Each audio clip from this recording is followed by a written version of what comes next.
네, 안녕하세요. 용인세브란스병원 혈액종양내과에서 근무하고 있는 박정현이라고 합니다. 오늘 웨비나 주제는 본태성 혈소판 증가증의 치료와 합병증 예방입니다.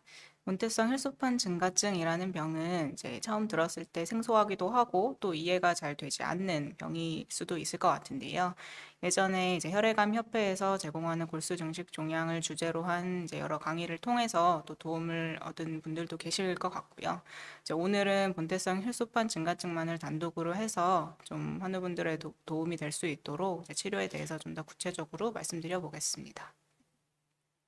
강의 내용은 다음과 같습니다. 치료에 대해 설명하기 앞서서 먼저 본태성 혈소판 증가증이라는 질환이 어떤 병인지, 왜 치료가 필요한지, 증상과 합병증, 그리고 예후에 대해서 먼저 좀 설명하고 넘어가겠습니다. 뼈 안에 이제 골수라는 피를 만들어내는 스폰지 같은 조직이 있습니다. 여기서 혈구세포들이 만들어지고 성숙해서 말초 혈액으로 나오게 되는데요. 골수에는 거대 핵세포라는 혈소판의 모세포가 있는데 이 거대 핵세포의 세포질이 잘게 쪼개지면서 이제 혈소판이 만들어지게 됩니다. 본태성 혈소판 증가증은 이 거대 핵세포가 이제 골수에서 많이 증식해서 혈소판이 과도하게 만들어지는 그런 병이라고 이해를 하시면 되겠습니다. 본태성 혈소판 증가증은 혈액암 중에서도 골수 증식 종양이라는 카테고리에 속하게 되는데요. 골수 증식 종양이란 골수에서 혈액을 만드는 줄기세포의 유전자 변이에 의해서 혈구세포가 과다하게 만들어지는 질환을 의미합니다. 좀 더 분류해 보면 이제 BCR-ABL1 유전자 재배열이 양성인 만성 골수성 백혈병을 또 따로 분류를 하고 이제 우리가 흔히 골수 증식 종양이라고 얘기하는 것들은 이제 BCR-ABL1 음성에 해당이 됩니다. 그 중에서도 특히 진성 적혈구 증가증, 본태성 혈소판 증가증, 1차성 골수 섬유증 이 세 가지가 이제 빈도가 이제 높은 질환들에 해당이 됩니다. 이런 여러 골수 증식 종양들 같은 경우에는 이제 혈구 수치만 보고도 어느 정도 이제 구분이 가능한 경우도 있는데요. 이제 본태성 혈소판 증가증의 경우에는 이제 골수 섬유증의 초기 단계나 또 섬유증 전 단계와 구분이 어려운 경우도 있어서 이제 혈액 검사 결과나 그다음에 골수의 형태학적인 소견 그리고 유전자 검사를 종합을 해서 진단을 하게 됩니다.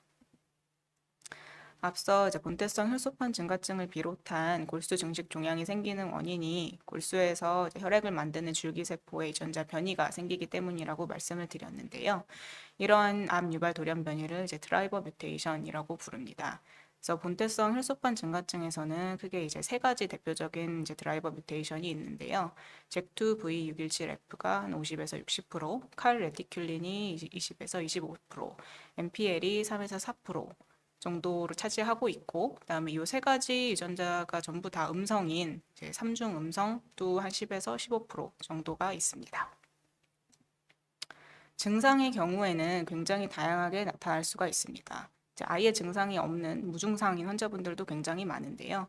이런 분들은 잘 모르고 계시다가 이제 검사를 통해서 우연히 이제 혈소판이 높다고 발견이 되어서 이제 오시는 분들이 많고요. 또 혈관 운동 증상이라는 거를 이제 호소하시는 분들도 있습니다.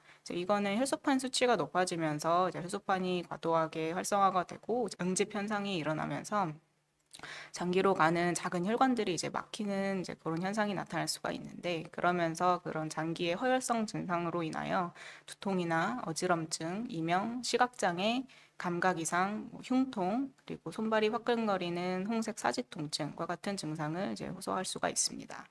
또 이제 피로감, 야간 발한, 체중 감소, 발열, 가려움증 같은 전신 증상이 나타나는 경우도 있고요. 또 비장이라는 장기가 또 커지는 경우도 있습니다. 이제 대표적인 합병증으로는 이제 혈관이 막히는 이제 혈전증 그리고 출혈이 있겠고 또 이제 골수 상태가 시간이 지나면서 바뀌게 되면서 2차성 골수 섬유증이나 급성 백혈병 같은 좀 더 악성도가 높은 그런 혈행암으로 진행을 할 수도 있습니다. 이제 환자분들께 본태성 혈소판 증가증은 혈소판이 많이 만들어지는 병이고 유전자 돌연변이 때문에 생기는 혈액암입니다. 라고 말씀을 드리면 이제 암이라는 말에 깜짝 놀라시고 이제 예후가 어떤지를 이제 많이 궁금해 하십니다. 이제 그러면 이제 제가 암은 암이지만 뭐 당장 이것 때문에 어떻게 되는 그런 무서운 병은 아닙니다. 다만 이제 혈전증과 출혈 위험이 높아질 수가 있고 이제 이것 때문에 또 잘못되시는 경우가 있습니다. 그리고 이제 시간이 지나면서 또 서서히 이제 진행을 하는 병인데, 이제 골수 상태가 이제 바뀌면서 이제 한 10년, 15년 이상 지나면 골수 섬유증, 뭐 급성 백혈병 같은 좀 더 무서운 혈액암으로 이제 진행을 할 수가 있고, 또 이것 때문에 이제 잘못되시는 경우도 있습니다라고 말씀을 드립니다. 그래서 이제 이런 합병증들을 이제 예방하기 위한 관리 및 치료를 이제 꾸준히 받으시는 게 필요하고, 또 뭐 그렇게 치료 받으시면서 이제 이런 문제들이 생기지 않는다면 또 문제 없이 오래 사실 수도 있다고 말씀을 드립니다. 이제 예후에 대해서 좀 더 자세히 들여다보면 일단 모든 연령대에서 혈전증 위험이 이제 높아집니다. 이거는 이제 시간이 지나도 이제 그런 위험이 높은 거는 유지가 되고요. 그래서 우리가 평생 이 혈전증 위험을 낮추기 위한 이제 노력을 해야 되는 이유가 되겠습니다. 그리고 이제 얼마나 이제 오래 살 수 있는지, 생존율에 관련해서는 이제 대체로 이제 양호하지만 같은 성별이나 연령의 일반 인구에 비하면은 약간 낮은 것으로 보고되어 있습니다. 그리고 이제 개개인마다 이런 예후는 이제 차이가 있을 수가 있는데요. 이제 여러 가지 이런 생존율과 관련한 예후를 예측하는 이제 모델들이 있습니다. 이제 그중에서 대표적으로 IPSAT 예후 예측 모델이 있는데요. 이제 환자들의 특성을 이용해서 이제 어떤 특성을 가진 환자들이 이제 예후가 좋지 않은지를 알아보았을 때, 이제 60세 이상으로 나이가 많거나 백혈구가 10,000개 이상으로 높거나 이제 혈전력이 있을 때 이제 생존에 이제 안 좋은 예후를 주는 것을 이제 알게 되었고요. 그래서 이것들을 이제 점수화해서 이제 가장 이제 위험도가 낮은 저위험군의 경우에는 이제 시간이 뭐 20년에서 25년 이상 많이 지나도 대부분 이제 살아 계실 정도로 이제 예후가 좋은 거를 알 수가 있고, 이제 중간 위험군 같은 경우에는 이제 절반의 환자분들이 이제 돌아가실 때까지 걸리는 시간이 24.5년, 그리고 고위험군의 경우에는 14.7년이었습니다. 그리고 MIPSSET라고 하는 이제 모델은 유전자 정보를 이제 포함하는 모델입니다. 그래서 최근에는 이제 드라이버 뮤테이션 이외에 넌 드라이버 뮤테이션에 대한 이제 여러 가지 유전자 검사를 또 많이 시행을 하기 때문에 이제 어떤 유전자 돌연변이들이 있을 때 예후가 안 좋은지 이제 우리가 정보를 얻게 되었는데요. 그래서 이런 고위험 유전자 돌연변이들이 있을 때 또 나이가 60세 이상으로 많거나 남성 그리고 백혈구 수치가 11,000개 이상으로 높을 때 또 예후가 좋지 않다는 것을 알게 되었고, 또 이거를 가지고 이제 위험군을 나누어 보았을 때 이제 저위험군은 이제 중간 생존 기간이 34.4년, 중간 위험군이 14.1년, 고위험군이 이제 7.9년이었습니다. 그러면 이제 본태성 혈소판 증가증 환자들이 이제 혈전증, 출혈, 골수 섬유증으로 진행, 뭐 급성 백혈병으로 진행하는 것 때문에 이제 잘못되실 수가 있는데, 이런 것들 이제 어떻게 치료할 수 있는지 알아보도록 하겠습니다. 제일 중요한 치료 목표는 일단 혈전증과 출혈을 예방하는 것입니다. 그리고 증상이 심한 경우에는 이제 증상 조절을 통해서 삶의 질을 개선하는 것이 중요하겠습니다. 골수 섬유증과 급성 백혈병 진행을 예방하는 것은 이제 우리가 궁극적으로 바라고 있는 방향이긴 하지만 아직까지는 이제 뚜렷한 방법이 없는 것이 현실입니다. 왜냐하면 이제 골수 섬유증이나 급성 백혈병은 이제 시간이 지나면서 그런 암세포가 증식을 하고 또 골수 상태가 안 좋게 바뀌기 때문에 발생을 하게 되는데, 이런 자연 경과를 근본적으로 이제 막을 수 있는 방법이 아직 없기 때문입니다. 그래서 현실적으로는 1번과 2번에 초점을 맞춰서 치료를 하고 있고, 골수 섬유증이나 급성 백혈병 진행 예방 같은 경우는 이제 현실적으로는 이제 어려운 부분이 있지만, 그리고 빈도가 낮긴 하지만 시간이 지날수록 아무래도 발생 위험이 높아지기 때문에, 그리고 누구에게 생길지 알 수가 없기 때문에 이제 꾸준히 이제 검사를 통해서 상태가 나빠지지 않는지 이제 확인을 해야 되고, 그런 모니터링이 필요하다고 이제 설명을 드립니다. 이제 앞서 생존율에 있어서 환자들 개개인의 예후가 다 다른 것처럼 이제 혈전증 위험도 마찬가지로 차이가 있습니다. 그래서 치료를 할 때 혈전증 위험도가 얼마나 높은지에 따라서 치료도 달라지게 됩니다. 이제 아까 환자분들의 이제 특성을 가지고 생존율을 예측하는 모델에 대해 말씀드렸었는데요. 이제 혈전증 위험을 예측하는 모델도 있습니다. 이제 우리가 흔히 사용하는 것은 이제 Revised International Prognostic Score for ET, IPSET Thrombosis 모델이라는 거를 가지고 예후를 구분을 하게 되는데요. 이제 어떤 환자분들이 혈전증 위험이 높은가를 봤더니 이제 60세 이후에 혈전 위험이 올라가게 되고 또 혈전이 한번 생겼던 분들이 이제 또 생길 위험이 높아지고 이제 잭2V617F 돌연 변이가 양성인 분들이 이제 혈전 위험이 높아지는 것을 알게 되었습니다. 그래서 이제 이 위험 인자들을 가지고 위험군을 네 가지로 이제 구분을 해볼 수가 있겠고요. 이제 혈전력이 없고 나이가 60세 이하로 젊고 잭2 돌연 변이가 없는 경우에 이제 가장 혈전 위험이 낮기 때문에 초저위험군으로 분류를 하고요. 이제 혈전력이 없고 나이가 젊지만 이제 잭2 돌연 변이가 있는 경우에는 이제 그것보다 위험이 좀 올라가는 저위험군에 해당이 됩니다. 그리고 혈전력이 없고 잭2 돌연 변이가 없지만 이제 나이가 많은 60세 이상으로 이제 많은 경우에는 이제 중간 위험군에 해당이 되고 이제 혈전력이 있거나 아니면 나이가 많으면서 잭2 돌연 변이가 양성인 경우 이제 제일 위험이 높은 고위험군에 해당이 되게 됩니다. 그리고 이제 중요한 것은 이제 심혈관 질환 위험 인자가 있는 경우에 이제 없는 경우에 비해서 이제 같은 위험군이라 할지라도 심혈관 질환 위험 인자가 있는 경우에 더 혈전이 발생할 위험이 이제 높아진다는 것입니다. 여기서 이제 심혈관 질환 위험 인자라는 것은 이 모델에서는 당뇨, 고혈압, 흡연을 이제 포함하였는데 이제 실제로는 뭐 고지혈증이나 비만 같은 위험 인자들도 포함하여서 얘기를 하고 있습니다. 그래서 치료는 혈전증 위험도에 따라 개별화된 치료를 한다는 것이 포인트가 되겠습니다. 그래서 중요한 것은 이제 모든 위험군에서 심혈관 질환 위험 인자가 있으면 또 혈전 발생 위험이 높아지기 때문에 이런 인자들에 대한 관리가 함께 이루어져야 한다는 것이 이제 중요한 부분입니다. 관리를 한다는 것은 뭐 금연을 하고 뭐 살을 빼고 운동을 하고 뭐 혈압이나 당뇨 조절을 이제 잘 하고 이런 것들을 이제 말하는 거죠. 그래서 초저위험군 같은 경우에는 이제 심혈관 질환 위험 인자를 관리하는 것 이외에는 이제 추가적인 조치 없이 이제 경과 관찰을 하게 됩니다. 그러다가 이제 혈관 운동 증상이 이제 발생을 하게 되면은 이제 아스피린을 추가를 해볼 수가 있습니다. 아스피린은 혈소판 기능을 억제해서 혈전증을 예방하는 데 도움이 되고 또 이제 허혈성 증상들을 경감시키는데 이제 도움을 줄 수가 있습니다. 저위험군과 중간위험군 같은 경우에는 이제 처음부터 아스피린을 예방적으로 복용을 하게 됩니다. 그럼에도 이제 치료 반응이 불충분한 경우에는 세포 감소 치료를 이제 같이 하도록 되어 있습니다. 세포 감소 치료란 이제 혈구 수치를 낮추는 약물 치료를 의미하는데 이제 1차 치료제로 이제 하이드록시우레아, 우리가 하이드린이라고 하는 그런 약제가 있고 또 2차 치료제로 아그릴린이라고 하는 아나그렐라이드 그리고 인터페론 알파 같은 약물이 있습니다. 고위험군의 경우에는 이제 처음부터 아스피린과 세포 감소 치료를 이제 함께 병행을 하게 되고요. 그랬는데도 이제 치료 반응이 불충분한 경우에는 다른 세포 감소 치료로 이제 변경을 고려를 해야 합니다.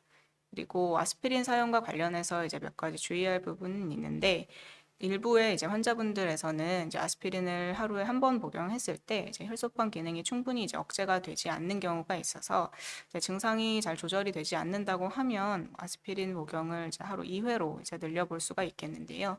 이때는 또 주의해야 될 게 이제 출혈 위험도 같이 올라갈 수가 있기 때문에 그런 득실을 따져서 이제 결정해야 되겠습니다. 그리고 본태성 혈소판 증가증 환자분들이 이제 출혈이 또 높은 이유 중에 하나가 이제 후천성 폰 빌레브란트 병이라는 이제 상태 때문인데요. 전체 환자분들 중에 한 20% 내외에서 혈소판 수치가 100만 개에서 150만 개 이상으로 이제 굉장히 이제 높은 분들이 있는데 이런 분들에서 특히나 이제 이런 후천성 폰 빌레브란트 병을 이제 좀 주의를 해야 됩니다.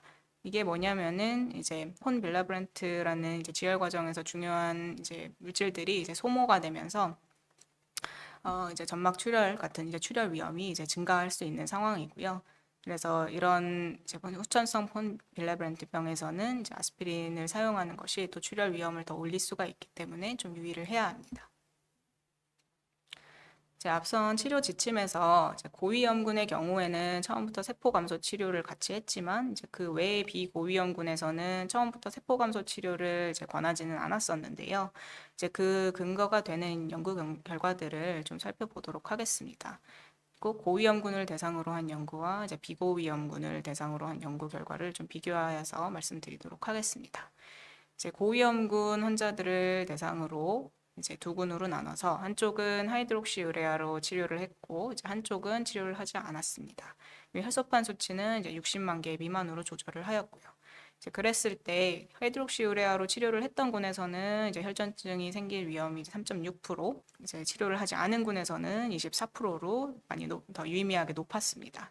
그래서 이 결과를 토대로 고위험군 환자분들한테는 이제 처음부터 세포 감소 치료를 하는 것이 이제 혈전증 예방에 이제 도움이 되겠구나라는 것을 알 수 있었고, 그래서 이제 고위험군의 경우에는 처음부터 세포 감소 치료를 하는 것을 이제 권고를 하고 있습니다.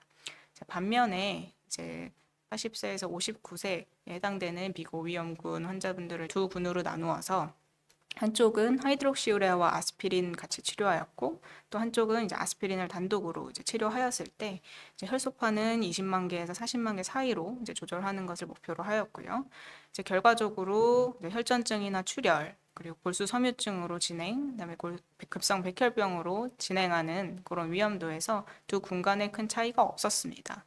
그래서 결론적으로 비고위험군에서는 이제 세포 감소 치료를 하는 것에 이제 이득이 없다는 것을 알 수가 있었고, 그래서 이제 치료 지침에서도 이제 비고위험군에서는 처음부터 세포 감소 치료를 권하지 않고 있습니다.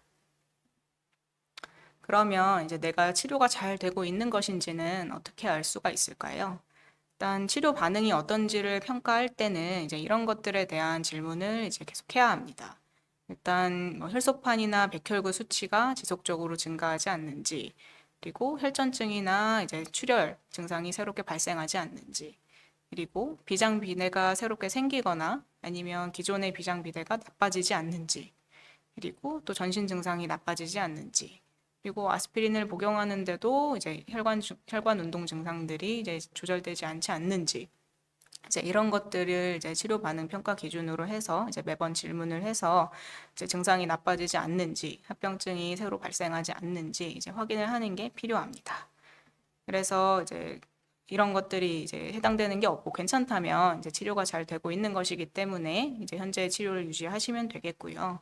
걸리는 게 있다면 이제 세포 감소 치료를 하지 않았던 비고위험군 환자분들의 경우에는 이제 세포 감소 치료를 시작하는 것을 고려를 해야 됩니다. 그리고 고위험군이거나 이제 세포 감소 치료를 시작한 비고위험군 환자들 중에서는 이제 역시나 이제 이런 것들이 잘 조절되지 않거나 또는 하이드록시우레아에 이제 잘 듣지 않는 저항성이 있거나 이제 약을 견딜 수 없는 이제 불내성이 있을 때 또 다른 세포 감소 치료 약물로 바꾸는 것을 고려를 해야 됩니다. 이제 우리나라에서는 이제 현재 본태성 혈소판 증가증에서 하이드록시우레아와 아나그렐라이드 외에는 쓸 수 있는 약이 없기 때문에 보통 하이드록시우레아나 아나그렐라이드를 이제 첫 치료로 시작하는 경우가 많은데, 이제 치료 반응이 불충분한 경우에는 하이드록시우레아에서 아나그렐라이드로 변경하거나 이제 추가를 해볼 수가 있고, 또 반대의 경우도 이제 마찬가지입니다. 하이드록시우레아로 이제 세포 감소 치료를 받는 분들 중에 약 20에서 25% 정도는 약의 저항성이 생기거나 이제 불내성이 발생을 하게 됩니다. 이런 저항성과 불내성의 기준은 3개월 이상 하루 2g 이상 또는 이제 내가 견딜 수 있는 최대 허용 용량의 하이드록시우레아를 복용하는데도 혈소판이 60만 개 밑으로 이제 조절이 되지 않거나 용량과 상관없이 혈소판이 40만 개 밑으로 조절이 되지 않으면서 이제 백혈구 수치가 너무 떨어지거나 이제 빈혈이 너무 심해질 때, 그리고 하이드록시우레아를 복용하면서 이제 피부 궤양이 심하게 발생을 하거나 또 하이드록시우레아와 관련한 이제 발열이 이제 부작용으로 나타날 때를 의미를 하게 됩니다. 그래서 이렇게 저항성이나 불내성이 생기는 경우에는 질병 진행과 생존율 감소 등 불량한 예후와 연관이 되어 있고, 결국 약이 잘 듣지 않는다는 것이기 때문에 다른 세포 감소 치료로 변경하는 것을 고려를 해야 됩니다. 이제 앞에서 어떤 경우에 세포 감소 치료가 필요한지, 그리고 세포 감소 치료를 받다가 다른 약으로 변경이 필요한지에 대해서 말씀을 드렸는데요. 우리나라에서는 아직 하이드록시우레아나 아나그렐라이드 외에는 쓸 수 있는 약이 없기 때문에 하이드록시우레아에 대한 저항성이나 불내성이 발생을 하면 이제 치료가 좀 어려워지는 부분이 있습니다. 아나그렐라이드는 이제 혈소판 수치는 낮춰주지만 백혈구 수치는 이제 낮추지 못하고, 또 용량을 많이 올리게 되면 두근거림이나 심부전 등 이제 심혈관계 그 부작용 위험이 올라갈 수 있는 제한점이 있기 때문이죠. 그래서 학계에서도 이런 기존의 세포 감소 치료가 잘 듣지 않는 환자분들에게 이제 새로운 치료가 필요하다는 점을 잘 인식을 하고 있고, 또 나아가서는 이제 골수섬유증이나 급성 백혈병으로 진행하는 거를 근본적으로 예방할 수 있는 또는 이제 속도를 늦추거나 이제 억제할 수 있는 그런 치료법들에 대한 이제 요구가 항상 있어 왔습니다. 그래서 최근에 이제 개발되어서 이제 임상시험을 진행하고 있는 약들 중에 신약 몇 가지를 좀 말씀을 드려보겠습니다. 첫 번째는 이제 로페그 인터페론 알파 2B라는 약물입니다. 이제 인터페론 알파는 원래 체내에서 만들어지는 염증 조절 물질인데요. 이거를 폐기화시켜서 방광기가 길어지도록 만든 약물입니다. 치료 기전은 골수에 있는 유전자 변이가 있는 이제 악성 클론에 작용을 해서 증식을 억제하는 효과가 있습니다.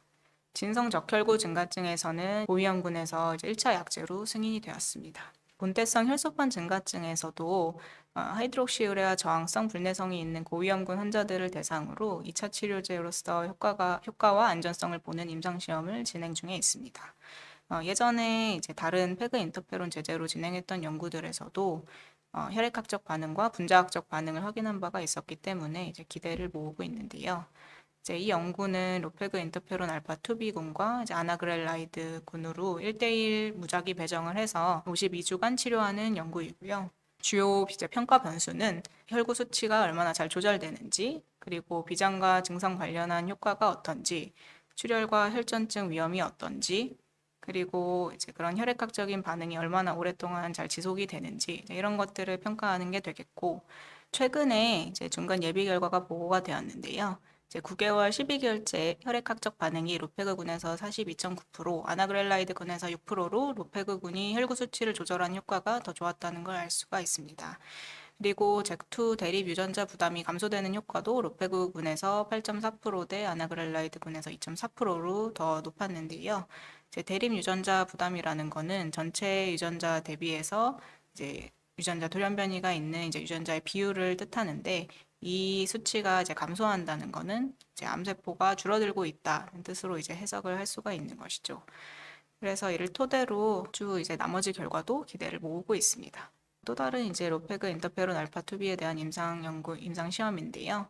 이제 북미권에서 진행을 하고 있는 것이고, 세포 감소 치료가 필요한 환자들을 대상으로 이제 로페그 인터페론의 효과와 이제 안전성을 보는 연구입니다. 또 이제 유럽권에서도 이제 임상 시험을 하고 있는데, 이제 세포 감소 치료가 필요하고 이제 기존의 어웨일러블한 세포 감소 치료에 모두 저항성이나 불내성이 있거나 이제 사용할 수 없는 환자들을 대상으로 또 효과와 안정성을 보는 연구입니다. 다음은 보메뎀스타트라는 약물입니다. 라이신 스페시픽 디메틸레이즈 1이라는 단백질에 대한 억제제인데요. 이 LSD1은 악성 조혈세포의 증식에 중요한 역할을 한다고 알려져 있어서 이것을 억제해서 악성 조혈세포가 증식하지 않도록 하는 치료 기전을 가집니다. 이상 임상시험에서 하이드록시우레아나 아나그렐라이드 등을 포함하는 이제 이런 세포 감소 치료에 불내성이나 이제 저항성이 있는 환자들을 보메뎀 스타트로 이제 치료를 했을 때 이 환자들이 혈구 수치 낮추는데 효과가 좋고 증상 개선에도 효과가 좋은 것을 보여주었습니다. 또한 이제 대립 유전자 부담이 감소한 환자도 67% 정도나 돼서 이 약이 이제 질병 자체의 진행을 늦추거나 이제 억제하는 그런 질병 개선 효과로 이어질 수도 있지 않을까 하는 기대를 이제 모으고 있는 약물입니다. 그래서 이제 또 최근에는 3상 임상 시험을 이제 진행을 하고 있습니다. 하이드록시우레아의 저항성이나 불내성이 있는 환자들 중에 세포 감소 치료 변경이 필요한 환자들을 대상으로 한쪽은 보메뎀스타트, 한쪽은 또 그 외에 이제 다른 세포 감소 치료 약제들과 비교해서 이제 그런 효과와 안전성을 이제 보는 연구입니다. 우리나라에서도 이제 참여 기관들이 있으니 마찬가지로 하이드록시우레아의 저항성이나 불내성이 있는 환자분들은 또 참고하시고 이제 주치의 선생님과 상의를 한번 해보실 수 있겠습니다. 그리고 사실 본태성 혈소판 증가증에서의 치료가 곧 합병증 예방이기 때문에 이제 합병증 예방을 어떻게 하는지에 대해서는 이제 충분히 앞에서 말씀을 드린 것 같고요. 그 외에 몇 가지만 이제 추가로 더 강조를 하고 넘어가자면, 일단 계속 강조하지만 심혈관 질환 위험 인자를 잘 관리하셔야 됩니다. 그리고 금연하는 게 굉장히 중요하고요. 그리고 상식적인 수준에서 이제 식습관을 건강하게 하시고 또 운동 등의 이제 생활 습관 관리를 이제 같이 하시는 것이 도움이 될 수 있겠습니다. 그리고 수술이나 임신 같은 특수한 상황에서는 이제 주치의와 반드시 상의를 하셔야 됩니다. 이제 수술이나 임신 같은 경우에서는 이제 혈전증 위험이 높아질 수가 있고 이제 출혈 위험도 높아질 수가 있기 때문에 또 추가적인 치료가 필요할 수 있기 때문인데요. 따라서 이제 수술을 계획하고 계시거나 이제 임신을 계획하고 있거나 이제 임신이 되었다는 사실을 알게 되시면 이제 바로 주치의와 상의가 필요하겠습니다. 요약하자면 이제 본태성 혈소판 증가증은 골수에서 혈액을 만드는 줄기세포의 유전자 돌연변이에 의해서 거대 액세포가 증식하고 이제 혈소판이 많이 만들어지는 골수 증식 종양의 한 종류입니다. 대표적인 합병증으로는 혈전증과 출혈이 있고 또 시간이 10년에서 15년 이상 경과하면 2차성 골수섬유증, 급성 백혈병과 같은 병으로 진행할 위험이 이제 높아질 수 있습니다. 치료는 혈전증과 출혈 위험을 낮추고 증상을 조절하여서 삶의 질을 이제 개선하는 것입니다. 혈전증 위험도에 따라서 개별화된 치료를 하고 모든 위험군에서 심혈관 질환 위험인자를 관리하는 것이 중요합니다. 그리고 모든 환자들에서 정기적으로 세포 감소 치료가 필요하지 않은지, 또 약제 변경이 필요하지 않은지 치료 반응을 잘 감시하여야 합니다. 현재 받고 있는 치료 반응이 불충분하거나 내약성 문제로 치료 옵션에 제한이 있는 환자분들은 이런 신약 임상시험 참여에도 좀 적극적으로 고려를 해볼 수 있겠습니다. 네, 이상으로 제가 준비한 내용은 여기까지이고요. 들어주셔서 감사합니다.